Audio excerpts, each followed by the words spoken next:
And I'm the regional chair of Stand With Us Northwest.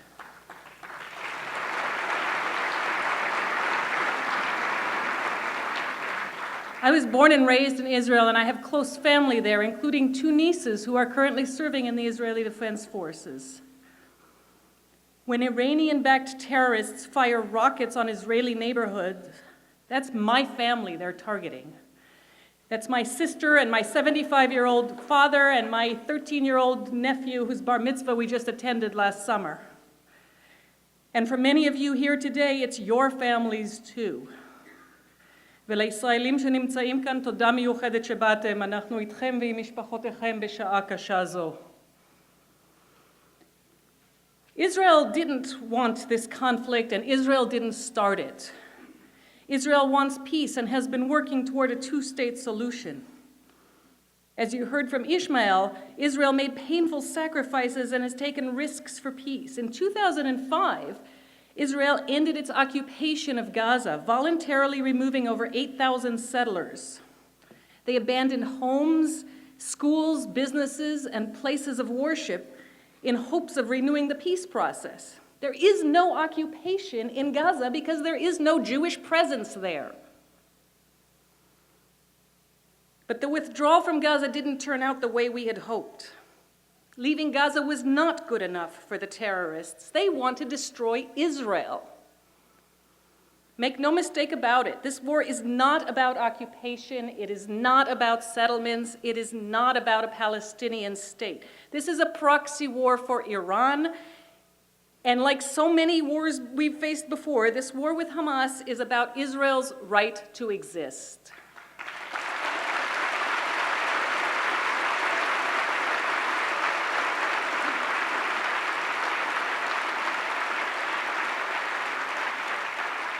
When we left Gaza, we thought we were beginning a new chapter in Israel's history, a peaceful chapter.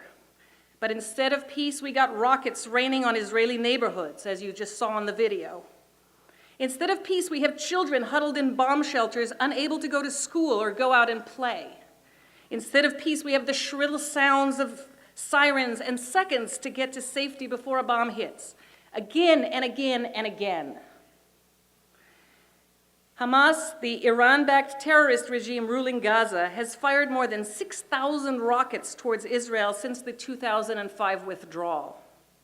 These rockets are aimed at homes and schools, at living rooms and kindergartens, playgrounds and businesses, supermarkets and gas stations.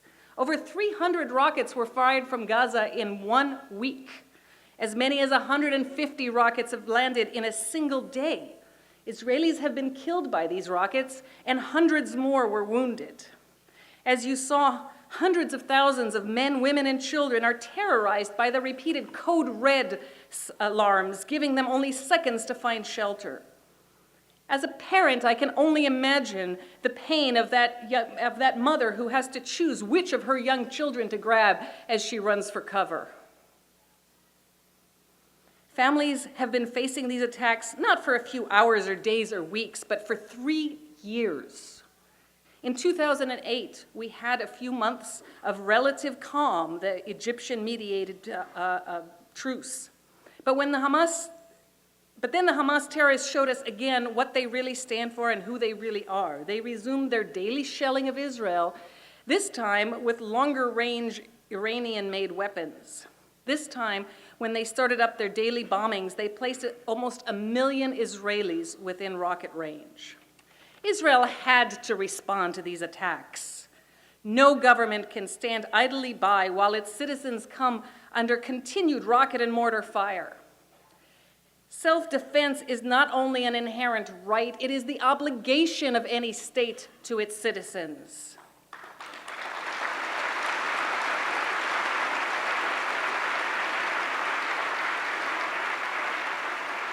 Self-defense is enshrined in the Charter of the United Nations and remains a cornerstone of international law.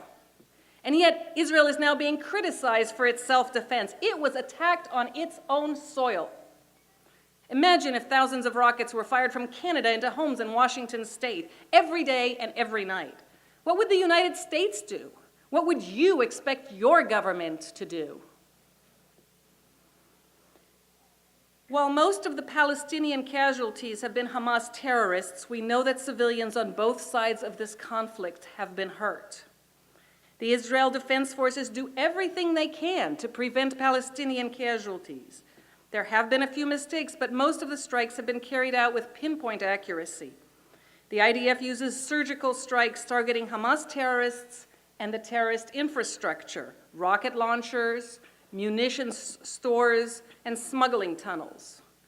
What other country sends advance notice of bombings? What country puts its own soldiers at greater risk in order to minimize civilian casualties on the other side?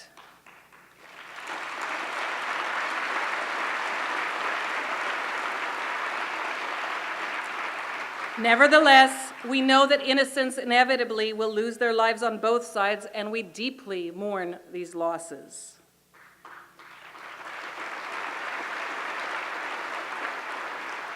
But one side in this conflict is intentionally targeting civilians. The Hamas terrorists deliberately fire into Israeli neighborhoods. Hamas terrorists even place their own civilians at risk, placing rocket launchers in schools, bomb factories in mosques, and tunnels under homes. Yes, Palestinians, civilians have been hurt, despite Israel's best efforts. But that's because the Hamas terrorists hide among civilians and use them as human shields. That's a violation of both international law and all common morality. Hamas terrorists are responsible for Palestinian civilian casualties as well as Israeli ones. And perversely, Hamas celebrates the harm both to Israelis and to their own martyrs, the Palestinian women and children and elderly, whom they intentionally put in harm's way. The death of a Palestinian child is no less a tragedy than that of an Israeli one. I know that the vast majority of both Palestinians and Israelis want an end to this conflict. As a parent, I know that we all want a better, more peaceful future for our children. But when will the Iran-backed terrorists stop firing rockets from Gaza into Israel? When will Hamas stop using civilian areas as launching grounds?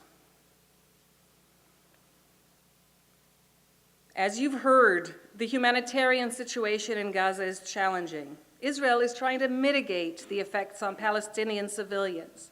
At the same time that it carries out military actions against the Hamas terrorist infrastructure, Israel continues to facilitate hundreds of trucks carrying humanitarian relief supplies into Gaza.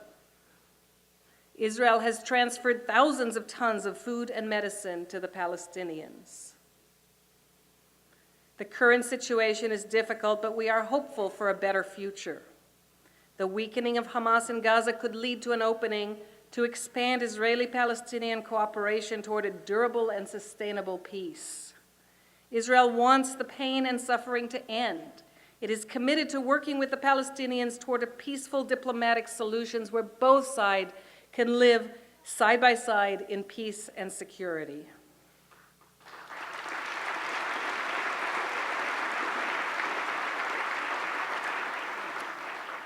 You can help, and here's how. Write to the people of Israel and to the soldiers of the Israel Defense Forces as they fight to defend and protect Israel. Write them notes of encouragement, support, and solidarity. You can even volunteer on an IDF non-combat base in Israel. Most importantly, speak up in support of Israel's right to defend itself and its quest for peace. Call into radio talk shows, write letters to the editor, update your Facebook status. Write to your elected officials and thank them for their support. Talk to your friends and your neighbor and the person behind you in the supermarket checkout line. Tell them that Israel is defending itself from rocket attacks.